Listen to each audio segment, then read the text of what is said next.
మన గురించి ఎవరో మన గురించి తప్పుగా మాట్లాడుతూ స్ప్రెడ్ చేస్తూ ఉంటారు కదా, అటువంటి వాళ్ళ గురించి మనం. అట్లాంటి వాళ్ళు ఎక్కువ మంది ఉండాలని కోరుకో. అవునా? నిన్ను బతికించేది వాళ్ళే. అర్థం కాలే. ఇవి భూమి మీద ఉండటానికి కారణం ఆపర్చునిటీ కాదు, డేంజర్. నువ్వు ఉత్సాహంగా జీవించడానికి, ఒక జీవిత లక్ష్యం పెట్టుకోవడానికి కారణం అడ్వర్సిటీనే. ఇప్పుడు నువ్వు ఐఏఎస్ అవ్వాలని ట్రై చేస్తున్నావు కదా, చిన్నప్పటి నుంచి నీకు కోట్లు ఆస్తుందనుకో, నువ్వు ఎప్పుడు చదివేదానివి కాదు, లేదు కాబట్టి నువ్వు ట్రై చేస్తున్నావు. సో మనకు లైఫ్ అర్థం కావాలంటే మనల్ని తిట్టేవాళ్ళు, మనల్ని నిందించేవాళ్ళు మనం పక్కన పెట్టుకోవాలి, వాళ్ళని వదిలిపెట్టకూడదు. నన్ను ఒక వ్యక్తి బాగా హర్ట్ చేసేవాడు. ఇక్కడ విషయం ఒక వ్యక్తి తిడుతున్నాడు అని కాదు. తిడితే ఏమవుతుంది? ఒకవేళ మన గురించి చెడుగా ఏమవుతుంది? ఒక విషయం మన గురించి చెడుగా మాట్లాడుతున్నారే అనుకో, దానివల్ల మనకేమవుతుంది? మనకేం కాదు, కొన్ని బాధ అవుతుంది. ఎందుకు అవుతుంది? అది క్వశ్చన్ యాక్చువల్లీ. ఇప్పుడు స్పిరిచువల్ ఎంక్వైరీ అన్నది ఇక్కడే మొదలవుతుంది. నిద్రించిన వాడిని తిడితే ఏమవుతలేదు, అదే నువ్వు విన్నావు అనుకో, నువ్వు స్పందించకపోయినా అది గాయమవుతుందో. దానికి ఏకైక కారణం ఏం కనుక్కున్నారు యోగులంటే, నేను ఇది అని ఫిక్స్ అవ్వడమే అని అనుకున్నాను. నేను ఇది అని నువ్వు ఫిక్స్ అయితే ఖచ్చితంగా గాయం ఉంది. నేను ఇది కూడా అని అని తెలుసుకో, కొంచెం బెటర్. ఇది రెండింటికి చాలా తేడా ఉంది. అందుకని నీకు లైఫ్ అర్థమైందంటే నువ్వు ఫిజికల్గా గాయపడవచ్చు, ఎవరికైనా గాయం అవుతుంది. హఠాత్తుగా ఈ పిల్లర్ వచ్చి పడ్డదనుకో, రామకృష్ణ పరమహంస కూడా ఎదగలుగుతుంది. కానీ సైకలాజికల్గా గాయపడ్డం ఉండదు, ఎప్పుడూ ఉండదు. అది అర్థమైతే ఇప్పుడు లైఫ్ అర్థమైందని ఎట్లా ప్రూఫ్? నువ్వు మానసికంగా గాయపడ్డం అన్నది లేదు, ఇంపాసిబుల్ అన్నమాట. ఎందుకు లేదంటే నీకు ఐడెంటిటీ లేదు కాబట్టి, ఇంకా వేరే ఆన్సర్ లేదు. ఐడెంటిటీ అంటే నేను ఇది అని నువ్వు ఫిక్స్ కాలే. ఫిక్స్ అయితే స్విమ్మింగ్ పూల్, ఫిక్స్ కాకపోతే నది. రెండోది, నిన్న మనం ఒకటి అనుకున్నాం, మనసులో స్పేస్ క్రియేట్ చేసుకోవాలి. నిన్న ఒక ఆయన వచ్చాడు, చచ్చిపోవాలనిపిస్తున్నాడు. నేను మీరు చచ్చిపోవడానికి కారణం అంటే ఏదో చెప్తున్నాడు ఆయన. నేను మీరు చెప్పకండి, నేను 2 ప్రశ్నలు అడుగుతాను, దానికి జవాబు చెప్తే ముందుకు వెళ్దాం. ఆర్థిక సమస్యలా, శారీరక సమస్యలా? ఈ 2 కావన్నాడు. అట్లయితే అసలు మీరు చచ్చిపోనేకూడదండి. ఇప్పుడు ఆర్థిక సమస్యలు ఉంది, హఠాత్తుగా 100 కోట్లు అప్పయింది, కన్న తల్లి కూడా ఇయ్యదు, బంగారం అమ్మి, బంధువులు ఇయ్యరు, బ్యాంకులు ఇవ్వవు, గవర్నమెంట్ ఇవ్వదు. ఆర్థిక సమస్యలు వస్తే సొల్యూషన్ లేదు. ఫిజికల్ సమస్యలు పెద్ద వచ్చినా సొల్యూషన్ లేదు. ఇంకా డాక్టర్ ఒక్కడికి, ఉదాహరణ క్యాన్సర్ వచ్చింది అమ్మకు, కుటుంబ సభ్యులు ఏం చేస్తారు? కానీ మానసిక సమస్యలకి ఖచ్చితంగా సొల్యూషన్ ఉంది. అసలు మానసిక సమస్య అంటే అబద్ధమని, అంటే ఏదైతే లేదో దాన్ని సమస్యగా చిత్రీకరిస్తుంది మనస్సు, దానికి సైకలాజికల్ ప్రాబ్లం అంటే. ఈ భూమి మీద 3 సమస్యలు మనిషికి: ఆర్థికము, మానసికము, శారీరకం సమస్య అని వస్తే ఇంటోళ్ళకి చెప్పకు, ఎవరికి చెప్పకు, డాక్టర్కి చెప్పు. ఆర్థిక సమస్య రాకుండా చూసుకో, అంటే అప్పులు చేయకు, లోన్లు తీసుకోకు, ఈఎంఐలు కట్టకు, జూదం ఆడకు, తాగకు, పందేలాడకు, ఎక్కువ ఎక్సెసివ్గా డబ్బులు పెట్టకు, ఫ్రెండ్స్ వచ్చేది ఖర్చు పెట్టి పార్టీలు ఇవ్వకు, క్లియర్గా ఉండు. నీకు ఎంత వస్తుంది అందులో 5% మాత్రమే నీ యొక్క విలాసాలకు ఖర్చు పెట్టుకో, 50% బ్యాంకులో దాచుకో. నీ దగ్గర డబ్బులన్నీ అయిపోతే ఆ 50% తీయకు, డబ్బు సంపాదించి బతుకో. 50% అట్లనే ఉండదు, దాంట్లోకే తీయకు. అప్పుడు నీకు ఆర్థిక సమస్యలు రావు.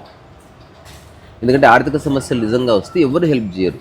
అసలు కన్న తల్లిదండ్రులు కానీ, అన్నదమ్ములు కానీ ఎవరు సహాయం చేయరు. అదొక బ్రూటల్ రియాలిటీ. ఎందుకంటే నీకు డబ్బు ఎంత అవసరమో వాళ్ళకి అంతే అవసరం. అప్పుడు వాళ్ళు ఏమంటారు, ఎవడు అప్పులు చేయమన్నాడు అంటారు. ఇంకా ఆడిట్ అయితే లీగల్గా కొన్ని ఉన్నాయి, ప్రొవిజన్స్ ఉన్నాయి. నువ్వు ఐపీ పెట్టుకుంటావు, లేకపోతే జైలుకి వెళ్తావు, లేకపోతే కొంచెం బరి తెగిస్తాడు మనిషి. ఇయ్యను ఏం చేసుకుంటావు చేస్తాడు, లైఫ్ అంతా చిందర అయిపోతుంది. శారీరక సమస్య వస్తే డాక్టర్ చెప్పుకో, ఆర్థిక సమస్య వస్తే రాకుండా చూసుకో. ఇక ఒకే ఒక్క సమస్య మాటికి వస్తుంది, సైకలాజికల్ ప్రాబ్లం. ఒకవేళ మానసిక సమస్య కూడా నీ హార్మోన్ల ఇంబ్యాలెన్స్ వల్ల, లేకపోతే నీకు జన్మతః ఉన్న డిసార్డర్స్ వల్ల వస్తే మనం ఏం చేయలేం. అట్లా కాకుండా ఆలోచనల వల్ల వచ్చే మానసిక సమస్యలు సొల్యూషన్ ఉంది. ఈ భూమి మీద ఉన్న 99% మందికి సిజోఫ్రేనియా అనే వ్యాధి ఉంటుంది. సిజోఫ్రేనియా అంటుంటారు. సిజోఫ్రేనియా అంటే ఆలోచనల మధ్య సంతులనం లేకపోవడం. ఒక బేసిక్ డెఫినేషన్. అంటే ఒక దాన్ని చూసావు, సొంతం చేసుకోవాలనుకున్నావు, అది నీది కాదు. ఎవరో ఒక అమ్మాయిని అది నా పిల్లరా అన్నాడు ఒకడు. ఇదంతా వ్యాధి లక్షణం. అది నీ పిల్ల ఎట్లే అనుకుంటున్నట్లా. ఇది నా క్లోజెస్ట్ ఫ్రెండ్ అని నువ్వు ఫిక్స్ అయినావు. ఎందుకు ఫిక్స్ అయినావు? హఠాత్తుగా నీకు చెప్పకుండా సినిమాకి పోతే నీకు క్లోజ్ ఫ్రెండ్ అనుకున్నా, నువ్వు నా క్లోజ్ ఫ్రెండ్ ఇవ్వడనుకోమన్నాడు. ఇదంతా మానసిక సమస్యనే. నీకెవరూ లేరు, ఇది సత్యం. ఎవరు లేరంటే ఎవరు లేరని కాదు, నీకు కొంచెం దూరంగానే ఉన్నారు అందరు. వాళ్ళ అవసరాలకు అనుగుణంగా మనుషులు నీకు దగ్గర జరుగుతున్నారు, దూరం జరుగుతున్నారు. ఎప్పుడు తెలుసుకుంటుంది అది? ఇప్పుడు పెళ్ళి వచ్చింది, ఒక పెళ్లి కూతురికి పెళ్ళి అవుతుంది, అందరు రెస్పెక్ట్ ఇస్తారు ఆమెకు, అందరు బొగ్గన చుక్క పెడతారు, అందరు ఆశీర్వదిస్తారు, అందరు బట్టలు పెడతారు. అది పెళ్లి గురించి అట్లా వచ్చింది. అది ఆ పెళ్లి వల్ల అందరు నీకు దగ్గర జరుగుతున్నారు, because you are the important person. పెళ్ళి అయిపోయిన వారానికి నీకు ఇంపార్టెన్స్ తగ్గుతూ ఉంటుంది. ఒక 2 ఏళ్ళు పోతే ఎవడు పట్టించుకోరు. నువ్వు ముత్తైదువ, 50 ఏళ్ళకి పెద్ద ముత్తైదువ, అంతే బాధ్యత. అప్పుడు అందరూ అప్పుడు లాస్ట్ టైం వచ్చి నాకు బుగ్గన చుక్క పెట్టిరు, అది పెట్టి ఇప్పుడు ఎందుకు చేస్తలేరంటే అది గ్రడ్జ్ కిందకి వస్తుంది. అందుకని నేను ఇది అని ఎప్పుడైతే అనుకోవడం మొదలుపెట్టినావో నీ జీవితంలోకి సమస్యలు రావడం మొదలైంది. దాని అర్థం ఇది అని అనుకోవద్దని కాదు. నేను ఇది చేస్తాను, నేను ఇలా ఉంటాను అనుకో, కానీ ఇలాగే అందరూ అనుకోవాలి అనుకో. నువ్వు అనుకో నేను తుర్రం కాను అనుకో. నీ గురించి నువ్వు ఏమైనా అనుకో, కానీ నీ గురించి నువ్వు అనుకున్నది అందరూ అట్లాగే అనుకోవాలన్న నియమం లేదు. ఇప్పుడు నేను ఆనంద స్వరూపుని అనుకుంటున్నా, కానీ నా పక్కన ఉన్నవాడు వీడు కౌనిక్స్ గొట్టంగాడు, వీడు బక్వాస్ అనుకునే రైట్ వాడికి ఉంది కదా. కానీ వాడు చేస్తున్న తప్పేంది? వాడి గురించి వాడు అనుకోవాలి, కానీ వాడు నా గురించి అనుకుంటున్నాడు, అది వాడు చేస్తున్న తప్పు. నేను నా లైఫ్లో చేయకూడని తప్పేంది? ఒకవేళ సైకలాజికల్గా నీ గురించి నువ్వు ఏమైనా అనుకో, అది వేరే వాళ్ళతో ఒప్పించకు. అట్లా వేరే వాళ్ళు అనుకోవాలని నువ్వు అనుకోకు. ఇలా నువ్వు అనుకున్నావంటే యు ఆర్ ఇన్ లిబరేషన్ అంటే. ఈ ప్రపంచంలో నీ గురించి నువ్వు ఏమైనా అనుకో, కానీ అది వేరే వాళ్ళతో ఒప్పించే ప్రయత్నం చేయకు. నేను ఇట్లా అనుకుంటున్నా కాబట్టి మీరు ఇట్లా అనుకోండి నా గురించి అని. రెండోది, వాళ్ళు నీ గురించి నువ్వు అనుకున్నదే వాళ్ళు అనుకోవాలని రూల్ ఏం లేదు. హర్ట్ ఎప్పుడవుతున్నావు అంటే నీ గురించి నువ్వు అనుకున్నది కాకుండా వేరేది అన్నప్పుడు హర్ట్ అవుతుంది, అంతే. ఈ ప్రపంచంలో చాలామంది యోగులు చాలా మనం భరించలేనంత అహంకారంగా కనిపించిన వాళ్ళు ఉన్నారు. నువ్వు వాళ్ళ దగ్గర కూడా పోలేవు, చాచి ఇసిరి కొట్టేస్తారని. కానీ వాళ్ళు ఈ చిన్న ఫార్ములాలో ఫిట్ అయి ఉన్నారు. వాడు నీ నుంచి ఏం ఆశించారు, నువ్వు వాళ్ళ దిక్కు చూడకపోయినా పట్టించుకోరు, వాళ్ళ గురించి నువ్వు ఏమనుకున్నా కూడా కేర్ చేయరు. అందుకని వాళ్ళు బాగున్నారు. ఇప్పుడు వేరే వాళ్ళ మీదకి మన దృష్టి ప్రసరించి ఆ వేరే వాళ్ళ యొక్క ముఖ కవళికలు, వాళ్ళ యొక్క బిహేవియరు, వాళ్ళ మాటల్ని మనం ప్రమాణంగా తీసుకొని అట్లా ఎందుకంటూ అనుకుంటున్నారు నా గురించి. ఉదాహరణకి డోర్ వేశారు గట్టిగా, ఉదాహరణకి కోడలు డోర్ వేసింది, హొట్నేసింది, రాత్రి అంతా అత్తకు నిద్ర పట్టలే, ఫోన్ చేసి చెప్పుకుంది మొహం మీద వేసిందమ్మ గట్టిగా డోర్ అని. గాలికి పడ్డదేమో. నువ్వు అసలు తెలుసుకున్నావా? తెలుసుకోరు. నువ్వు అనుకోవడం మొదలు పెట్టడం స్టార్ట్ అయిన తర్వాత నువ్వు తెలుసుకునే ప్రక్రియ వెళ్ళిపోతుంది. ఇంపాసిబుల్ అని. ఇప్పుడు చాలా గొప్ప గొప్ప గ్రంథాలు రాసింది భూమి బల్లపరపుగా ఉందని వాళ్ళు అనుకుంటున్నారు, వాళ్ళు తెలుసుకోవాలని లేదు. వాళ్ళు ఎంత చెప్పు. ఒక సైంటిస్ట్ చెప్పాడు, అరే బాబు ఒకసారి విశ్వాన్ని చూడు, బల్లపరపుగా లేదు, రౌండ్గానే ఉంది అంటే. అతను అన్నాడు రౌండ్గా ఉన్నది ఏదో రోజు బల్లపరపు అవుతుంది అన్నాడు. అంటే వాడు ఫిక్స్ అయ్యింది. ఇంకా ఫిక్స్ అయిన వాడిని మనం ఏం చేయాలి? సో ఇది అర్థం కావాలంటే ఒకే ఒక్క మార్గము సాక్షి ఉండడమే. నువ్వు అన్నిటినీ సరిచేయలేవు. చిన్నప్పటి నుంచి ఏ దారులు ఉన్నాయో ఎన్నిటికన్నా వదిలించుకుంటావు, కుదరదు అది. అందుకని మనస్సు పరంగా ఒక ఓన్లీ ఎవడికి వాడు స్వయం స్ఫూర్తితో ఉండగలిగిన స్థితి సాక్షి అన్నమాట. సాక్షి అంటే ఈ క్షణం ఇక్కడే ఉండి ఇది నాదని, ఇది నాదని, ఇది వేరే వాళ్ళదని ఇట్లా ఇట్లా ఇట్లా ఇట్లా ఇట్లా ఆట ఆడుతున్న మైండ్ మొట్టమొదటిసారి అన్ని కనెక్షన్స్ కట్ చేసుకుని ఊరికే ఉండిపోయింది అంతే. దీని పక్కన తిరుగుతుంది, సేపు తిరుగుతుంటే నాది రౌండ్ తిరుగుతుంది అన్న థాట్ వచ్చింది నీకు. మొట్టమొదటిసారి తిరుగుతున్న దాన్ని చూస్తున్నాడు అంతే, నో రెస్పాన్స్. సో దీనికే సాక్ష్యం పేరు. ఇట్లా కనుక జీవితంలో కొంతకాలం ఉంటే మానసికమైన సమస్యలు కూడా అన్నీ క్లియర్ అవుతాయి. Because he realizes that he is not the mind. Mind బయట ఉంది, దాన్ని చూసే స్థితి కూడా ఉంది. సో ఇది సైన్స్కి అందది. వెస్ట్రన్ ఫిలాసఫర్స్ కూడా దీన్ని అంగీకరించారు. ఎందుకంటే వాళ్ళు అనుకున్నారు మనసు అంటే mind, powerful mind, effective mind, sub conscious mind, conscious mind, super mind, ఇట్లాంటి మైండ్ల గురించే పుస్తకాలు రాశారు వాళ్ళు. నో మైండ్ గురించి ఎప్పుడు రాయలేదు వాళ్ళు.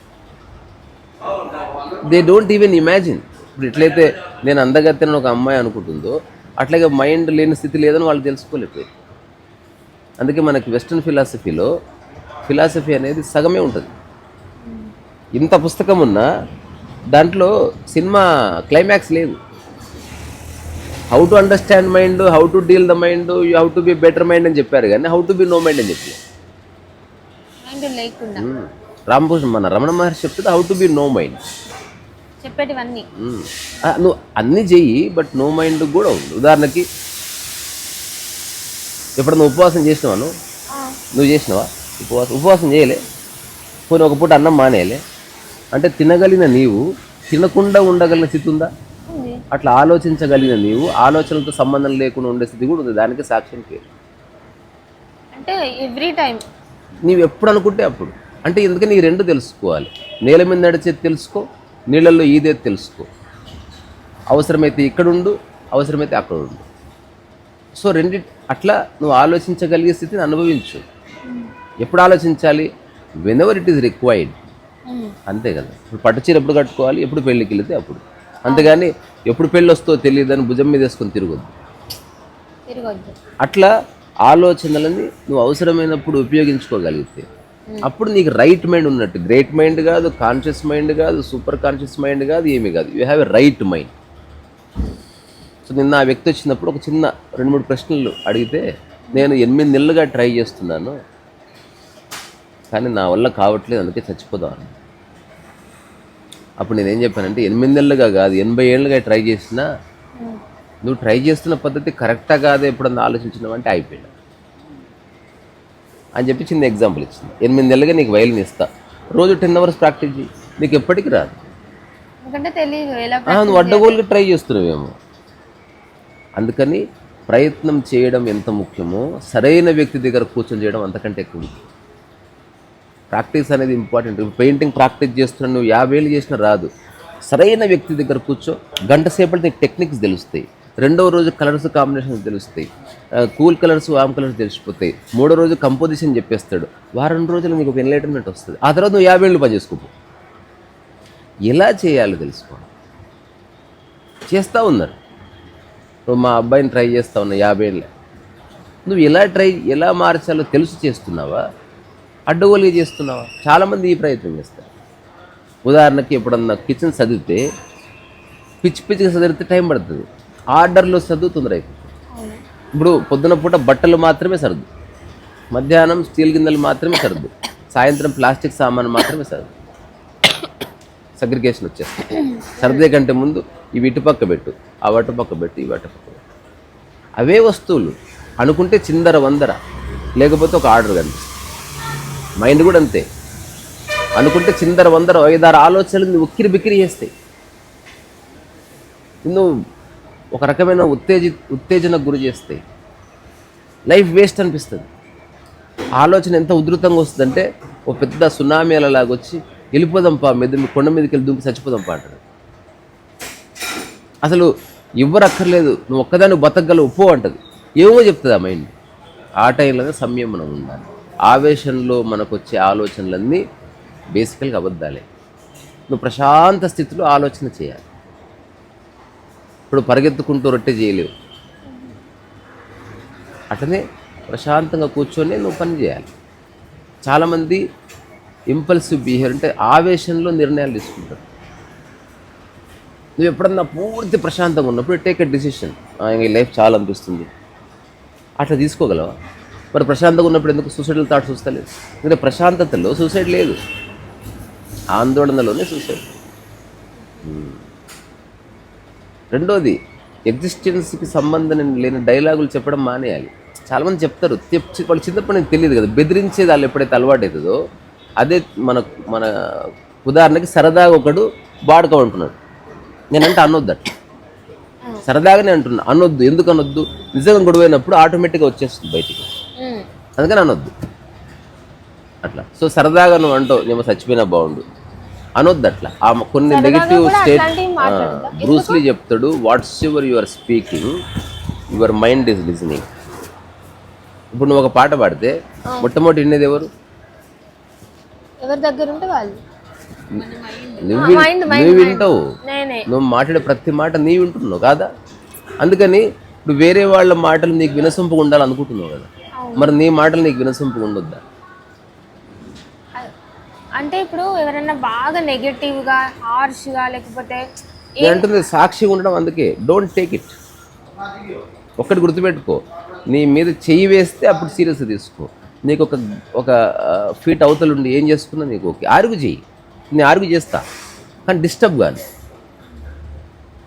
ఉదాహరణకి రొట్టె కొట్టు, చినిగిపోకుండా కొట్టడం ఒకటి ఉందా? బట్టలు ఉతుకు, చినిగిపోకుండా ఉతకడం ఉందా? అట్లనే నువ్వు డిస్టర్బ్ కాకుండా అరువు కేకలి, అట్లా నువ్వు మరి డ్రైగా బతకమని చెప్తలేదు. ఇఫ్ యూ అండర్స్టాండ్, నువ్వు ఏం చేసినా నీకు డిస్టర్బెన్స్ ఉండదు. ఎందుకంటే నువ్వు పూర్తి కాన్షియస్గానే అరుస్తున్నావు, అన్కాన్షియస్గా అరవద్దు. నువ్వు కాన్షియస్గా చేయాలి. ఏం చేసి అంటే నీకు తెలిసి జరుగుతుంది. ఎట్లయితే నేను మాట్లాడే ప్రతి మాట నేను చెవులు వింటున్నాను, నీకు వినసొంపుగా ఉండాలి నువ్వు చెప్పేది.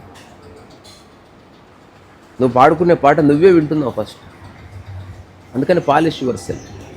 ఇప్పుడు మనం నెగటివ్ మాట్లాడితే మన మైండ్ వింటుంది అన్నావు కదా, అట్లనే మన మైండ్ బిహేవ్ చేస్తుంది 100%. ఇప్పుడు ఫర్ సపోజ్ గాసిప్స్ మంచివి కాదని చెప్తున్నా 100%. ఇప్పుడు నేనే గాసిప్ చేసిన అనుకో, నాకు అదే హ్యాబిట్స్ అయి నేను అందరి గురించి గాసిప్ అంతే, ఇంకా వేరే ఆప్షనే లేదు. ఇప్పుడు అలవాటు ఎట్లయితుంది, రోజు చేయడం వల్ల అలవాటు అయిపోతుంది అంతే.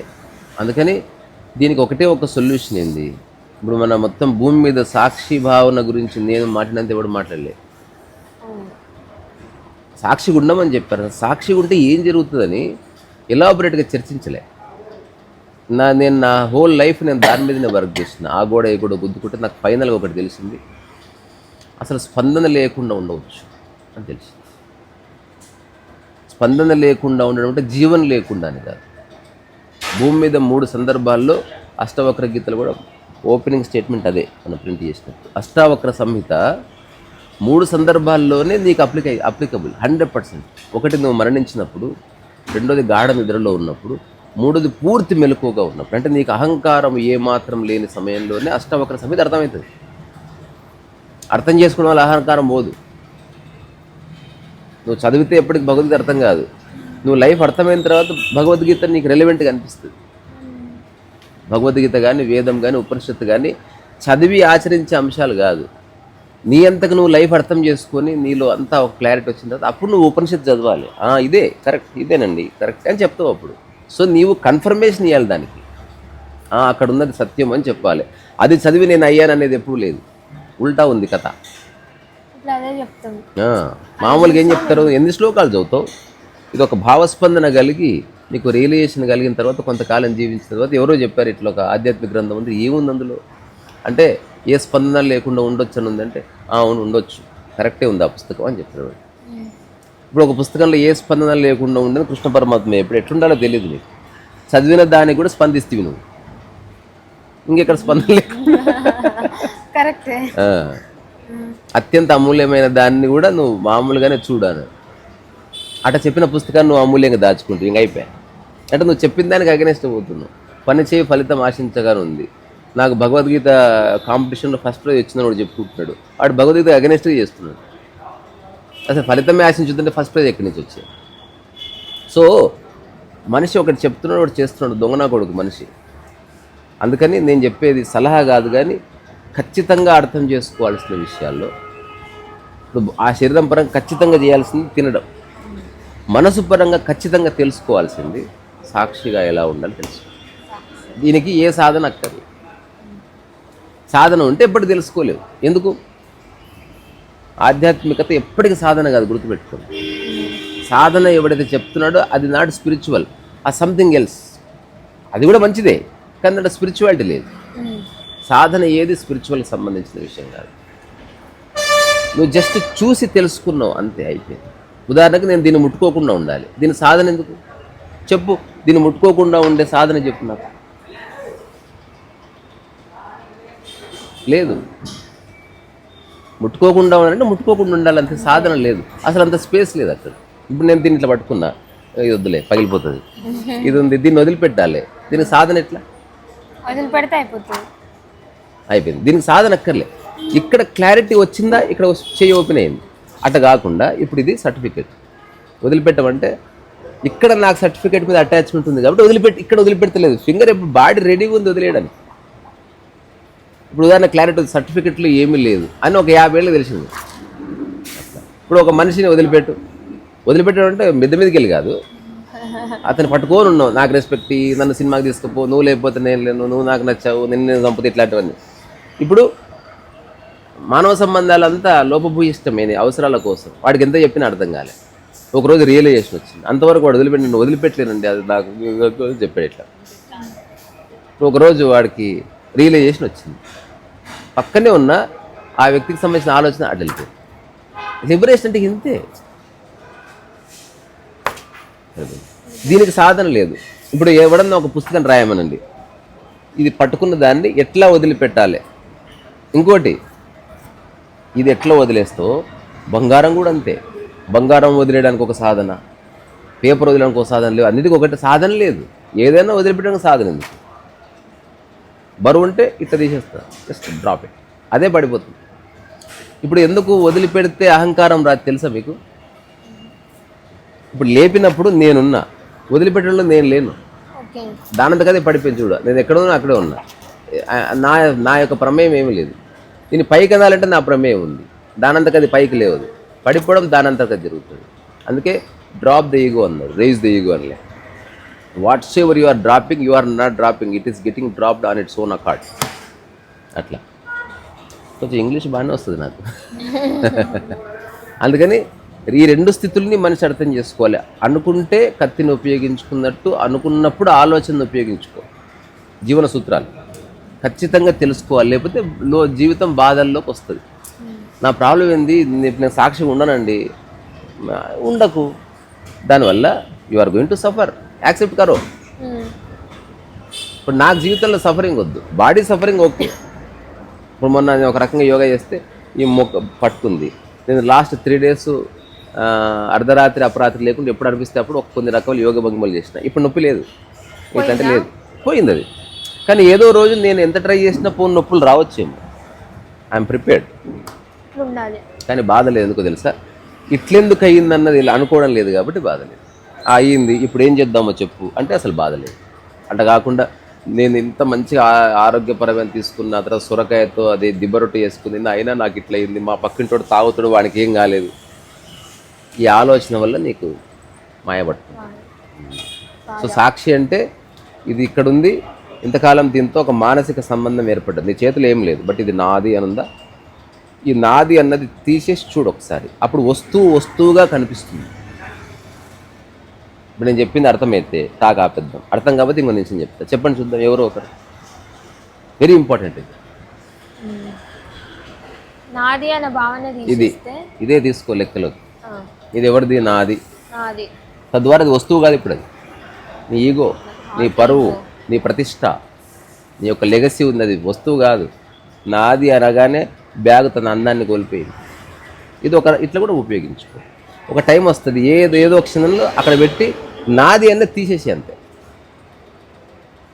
అప్పుడు అది జస్ట్ బ్యాగ్గా ఉంది, నువ్వుగా ఉన్నావు. మొట్టమొదటిసారి అది తన స్వస్థితిలో వచ్చేసింది, నువ్వు నీ స్వస్థితిలో. స్వస్థితి అంటే దేనితో సంబంధం లేని స్థితి. స్వస్థత అంటే రోగం లేని స్థితి. స్వస్థలం అంటే వేరే స్థలం అవసరం లేని స్థితి. స్వయం అంటే పర లేని స్థితి. ఎంత అద్భుతమైన పదాలు ఇవి. ఇప్పుడు అందుకే రమణ మహర్షి జ్ఞానోదయానికి స్వస్థితి అని చెప్పాడు.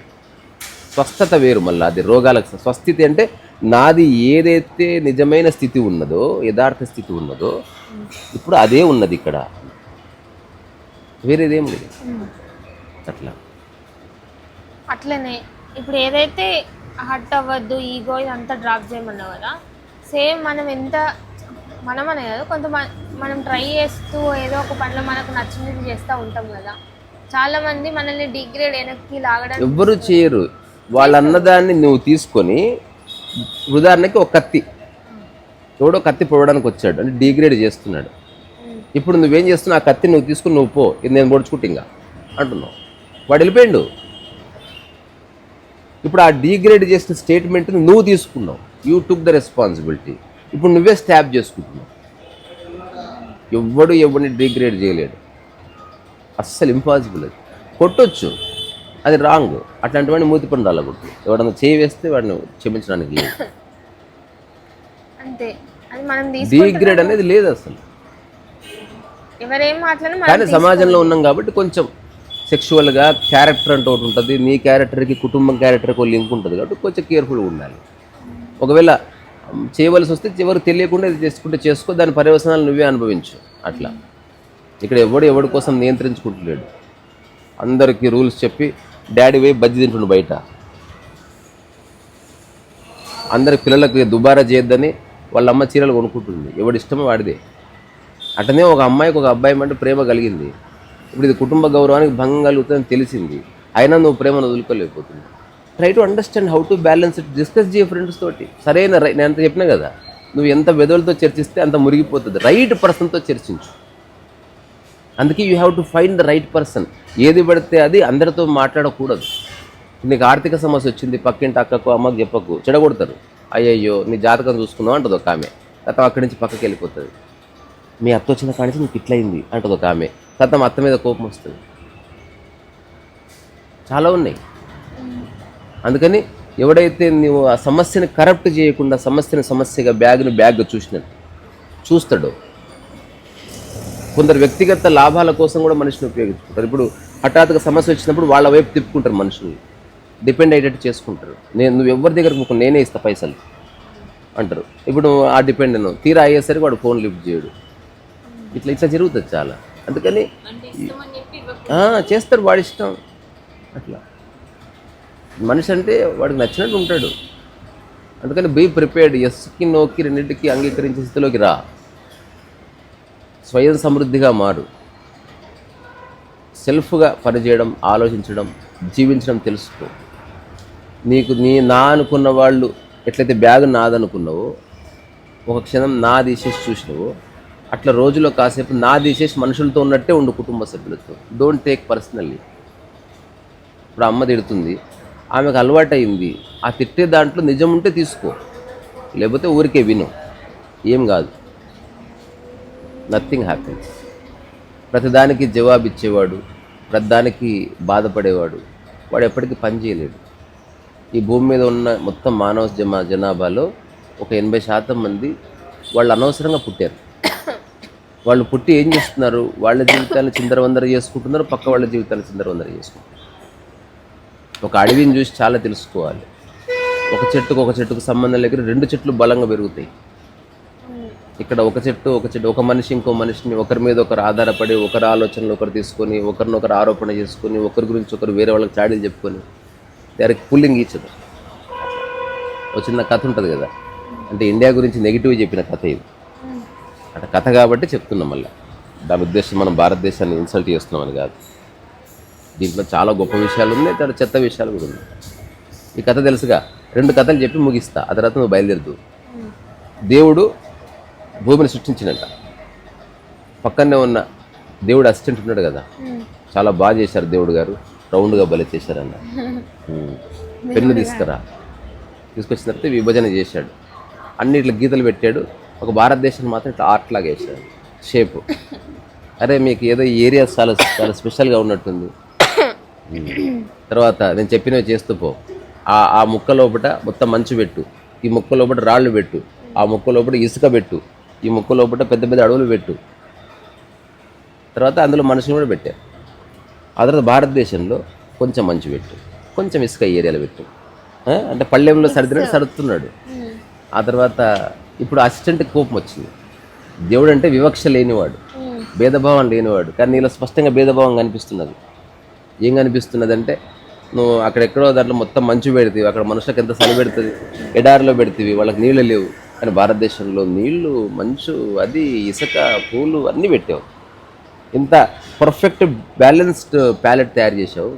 ఎంతవరకు కరెక్ట్ అంటే నువ్వు దేశమే చూసినావు. ఇప్పుడు అందులో ఎటువంటి మనుషులు పెడుతున్నావు చూడు, నాశనం చేస్తారు మొత్తం అట్లా. అందుకే నాకు ఇష్టం భారతదేశం అంటే. అంటే ఈ భూమి మీద జాతర ఎప్పుడు భారతదేశంలో ఉంటుంది. అన్నీ ఉన్నాయి, అన్నిటిని అపార్థం చేసుకునే వాళ్ళు ఉన్నారు. ఉన్నదాన్ని విస్మరించి లేని దానికోసం ప్రయత్నం చేస్తున్న ప్రతి ఒక్కడు అజ్ఞాని. జ్ఞానం అజ్ఞానానికి విభజన ఇంతే. నేను చెప్పింది అవునన్నొచ్చు, కాదన్నొచ్చు. ఇదొకటి. రెండవ జోక్ ఏంటంటే కప్పలు ఎగుమతి చేస్తున్నారండి రకరకాల దేశస్తులు, రకరకాల దేశాలే.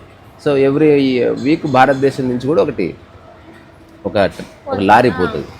సో ప్రతి దేశం కప్పలని, బతికిన కప్పలే తరలిస్తుంటే దానికి మొత్తం ప్యాక్ చేసి లాక్ వేసి దాని లోపల ఆక్సిజన్ సిలిండర్లు ఇవన్నీ పెడతారు. అట్లా పెట్టినా కొన్ని కప్పలు చచ్చిపోతున్నాయి, వేరే దేశాలవి. ఆశ్చర్యం, భారతదేశం నుంచి లారీ వస్తుంది, ఉత్త లారీ లోపల కప్పలు విసిరేస్తారు. ఎన్ని కప్పలు ఉన్నాయి, అన్ని కప్పలు ఉంటాయి, ఎన్ని వేల కిలోమీటర్లు చేసినా. అందరూ ఆశ్చర్యపోయారంటే హౌ ఈస్ దిస్ పాసిబుల్? మేము కవర్లలో ప్యాక్ చేస్తున్నాం, డబ్బాల్లో ప్యాక్ చేస్తున్నాం, ఏసీలు పెడుతున్నాం, ఆక్సిజన్ పెడుతున్నాం, అయినా కప్పలు పారిపోతున్నాయి, చచ్చిపోతున్నాయి. మీ భారతదేశం అంటే ఒకసారి నిలబడి చూడు ఏం జరుగుతుందో. ఇప్పుడు లారీ పోతుంటే పక్క నుంచి చూస్తున్నారు అనమాట. ఒక కప్ప పోవాలని ట్రై చేస్తే ఇంకొక కప్ప అక్క లాగుతుంట. అట్లా మా వాళ్ళు అంతేనండి. వాడు ఎదగడు, ఇంకొండు ఎదగనియడు. ప్రశాంతంగా ఉన్నవాడిని ఇక్కడ ప్రశాంతంగా ఉండనియరు. ఇక్కడ డబ్బు సంపాదిస్తే కుళ్ళుకుంటారు. ఇదంతా బ్లెస్సింగే అనుకొని నువ్వు తెలుసుకోవాలి. వాళ్ళకి కొంచెం డబ్బు సంపాదిస్తే కొంచెం కుళ్ళిపోతు వచ్చింది. కొంచెం నీకు ఇంటెలిజెన్స్ ఉంటే వాళ్ళ ఈగోలు సాటిస్ఫై చేయొచ్చు. నువ్వు ఏదైనా వేదిక మీద అసలు వాళ్ళు లేకపోతే నేను లేనండి అని చెప్పు, చాలు. ఇంతే నువ్వు చేయవలసింది. ఇంతే. ఎవరెవరు నీకు నచ్చలేదో వాళ్ళని విపరీతంగా పొగుడు. నాకు మంచి ప్లేసెస్లో పొగుడు. పెళ్ళికి వెళ్ళినప్పుడు ఈరోజు నేను ఇట్లా చదువుకుంటున్నా అంటే కారణం మా బాబాయ్. ఆ రోజు ఆయన లిఫ్ట్ ఇచ్చిండు. ఆ లిఫ్ట్ ఇచ్చిన తర్వాత నాకు పుస్తకం దొరికింది. ఆ పుస్తకమే నాకు ఇచ్చేదంతా. ఆయనకు తెలియకపోవచ్చు ఇది. ఆయన అందుకే ఏమన్నా నాకు బాధ అనిపించదు. ఆయన ప్రతి తిట్టు ఆశీర్వాదమే. థ్యాంక్ యూ బాబాయ్ అని చెప్పు బేటా. ఆ తర్వాత నీ దగ్గరకు వస్తే చూడు, జస్ట్ ఇట్లా ఓపెన్ చేస్తే వాడి ఫోటో ఉంటుంది అంతే. ఇంకోటి, ఇది నెగిటివ్ కాదు, వెరీ పాజిటివ్ చెప్తున్నా. Appreciate people. మనకు చిన్నప్పటి నుంచి నేర్పియాలి, తిట్టడమే నేర్పించారు, ఆరోపణలు. అప్రిషియేట్ కూడా చేయాలి, కరెక్టే. అందుకని సరైన వేదికలో పొద్దుస్తమని అప్రిషియేట్ చేస్తే గలీజ్ ఉంటుంది. సరైన వేదికలో ఎగ్జామ్ టీవీ ఇంటర్వ్యూ చేస్తున్నారు ఎవరినో, ఆ రోజు మర్చిపోకు. అమ్మ గురించి చెప్పు, నాయన గురించి చెప్పు, భార్య గురించి చెప్పు. అందుకే గొప్ప గొప్ప వాళ్ళందరూ మంచి ఇంటర్వ్యూస్ ఉన్నప్పుడు ఫ్యామిలీని పొగుడుతారు. బయటికి వెళ్తే కారు ఎక్కువ బుద్ధి లేదు అన్నాడు. అక్కడ ఏదో చెప్పిన అయిపోయింది. నాకు నీ పట్ల చాలా రెస్పెక్ట్ ఉంది, అది ఎవరు తీసేయలేరు. కానీ దరిద్రంగా ఉండినావు తెలుసాను ఇట్లా. అప్పుడు ఏదో ఆయన ఇది ఆడవాళ్ళకి మగ వాళ్ళకి అందరికీ వర్తిస్తుంది. ఇప్పుడు నేను హర్ట్ గాను కాబట్టి నేను ఎవరిని పొగడను, ఉన్నదే చెప్తా. కానీ హర్ట్ అయ్యే వాళ్ళు ఇట్లా చేస్తే వాళ్ళు మెల్లగా ఫ్రెండ్స్ అయ్యే ప్రమాదం ఉంది. అంటే వాళ్ళకి దూరంగానే ఉండి ఆపరేట్ చేయి. అట్లా మళ్ళీ రానియద్దు మన బౌండరీకి. కత్తి యుద్ధం చేసేవాళ్ళు ఒక 5-6 ఫీట్ల గ్యాప్లో ఉండి చేయాలి. కౌలించుకొని చేయనికి రాదు. కౌలించుకుంటే ఎవరితో చేస్తావు కత్తి యుద్ధం? నేను ఒక చిన్న రిడిల్ చెప్తా, సాల్వ్ చేస్తారా? చిన్న రిడిల్. ఒక వ్యక్తి, ఇద్దరు ఉన్నారు అడవిలో. నిద్రపోతే వాళ్ళకి పుల్లో గిల్లో వస్తాయి. అందుకని ఒకతను తూర్పు వైపు తిరిగి కూర్చున్నాడు, ఒకడు దక్షిణం వైపు తిరిగి కూర్చున్నాడు. జంతువులు వస్తాయేమో కాదు. ఒక అర్ధరాత్రి అయిన తర్వాత తూర్పు వైపు ఉన్న వ్యక్తి అన్నాడంట, దక్షిణం వైపు ఉన్న వ్యక్తి నువ్వు నిద్రపోతున్నావు అన్నాడంట. ఇప్పుడు దక్షిణం వైపు తిరిగి ఉన్న వ్యక్తి నిద్రపోతున్నాడు, ఇతనికి ఎట్లా తెలిసింది? అయ్యే వాడు నిద్రపోతున్నట్టు వీడికి ఎట్లా తెలిసింది అంటున్నా. ఒకడు తూర్పు వైపు తిరిగే కంప్లీట్, వాడు దక్షిణం వైపు తిరిగే. ఈ తూర్పు వైపు తిరిగిన వాడు అడిగాడు దక్షిణం వైపు తిరిగిన వాడిని, నిద్రపోతున్నావు నువ్వు ఎట్లా తెలుస్తుంది? వెనక్కి తిరిగి చూడలేగా. ఇప్పుడు ఇక్కడ తిరుగున్నా అటు ఎట్లా తెలుస్తుంది? కాదు, సింపులే. మళ్ళీ అంత ఫిలాసఫీ లేదు, రియల్. ఇప్పుడే ప్రూవ్ చేసి చూపిస్తా అట్లా పాసిబుల్ అని. కాదు బా, చెప్పనా? ఆ కాన్సన్ట్రేషన్ ఆడకన్నా వాడి మీద ఎక్కువ ఉందేమో. కాదు, నేను ఎట్లా ఉన్నా నేను చూడనప్పుడు నాకు ఎట్లా తెలుస్తుంది.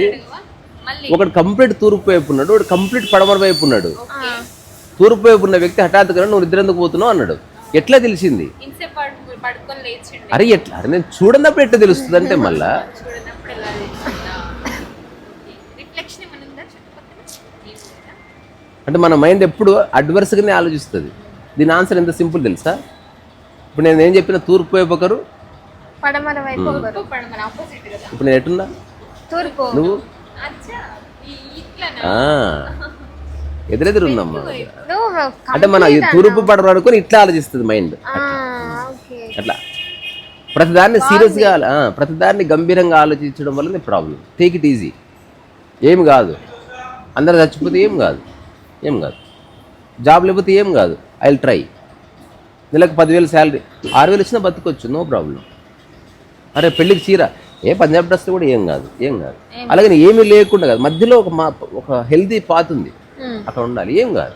ఇట్స్ ఓకే, ఓకే సరే. అతను మా ఫ్రెండ్స్ అందరు జాబ్, నాకు లేదా, ఓకే ఇప్పుడు అట్టుంటే 2-3 ఏళ్ళు పోతే వాళ్ళతో పాటు నేను డబ్బు సంపాదించేస్తాను. ఇంకా ఆలోచిస్తున్నాను నేను. తీసుకోవాలి.